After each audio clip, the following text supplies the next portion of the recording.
হাসপাতালে সাদা দেওয়াল, স্যালাইনের বোতল আর ঔষধের গন্ধের মাঝে লেখা হলো এক অসাধারণ প্রেম কাহিনী।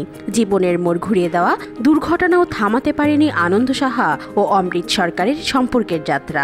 ভাঙা হাত পা, অসহায় শয্যাশায়ী অবস্থায় কনের কপালে পড়ালেন সিঁদুর। হাসপাতালের কেবিন যেন হয়ে উঠল বিয়ের মণ্ডপ। ব্যথার মাঝেও বাঁচল সুমধুর সুর।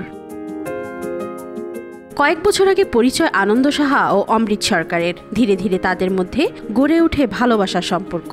দুই পরিবারের সম্মতিতেই তাদের বিয়ের দিনক্ষণ নির্ধারিত হয় এই বছরের 15 ডিসেম্বর। কিন্তু হঠাৎ ঘটে যাওয়া এক দুর্ঘটনায় বদলে যায় সব পরিকল্পনা।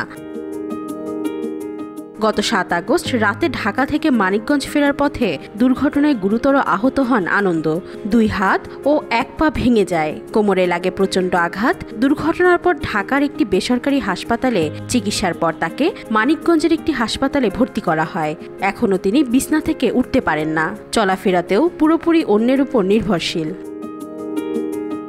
প্রিয়জনের এমন সংকটময় সময়ে পাশে থাকার সিদ্ধান্ত নেন অমৃতা। শুধু পাশে থাকা নয়, অসুস্থ আনন্দকে একা ফেলে যেতেই চান না তিনি।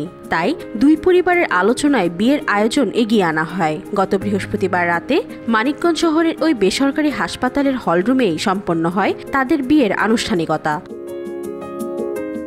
সামাজিক যোগাযোগ মাধ্যমে ছড়িয়ে পড়েছে হাসপাতালের সেই বিয়ের ছবি। এতে দেখা যায় হাসপাতালে শুয়ে থাকা অবস্থায় 2 হাতে ব্যান্ডেজ বাঁধা আনন্দ কনের মাথায় সিঁদুর পরিয়ে দিচ্ছেন। ধর্মীয় আচার মেনেই সম্পন্ন হয় তাদের বিয়ে। উপস্থিত ছিলেন দুই পরিবারের কয়েকজন ঘনিষ্ঠজন।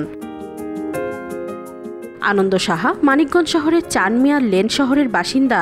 বাবা অরিন্দম সাহা স্থানীয় ব্যবসায়ী।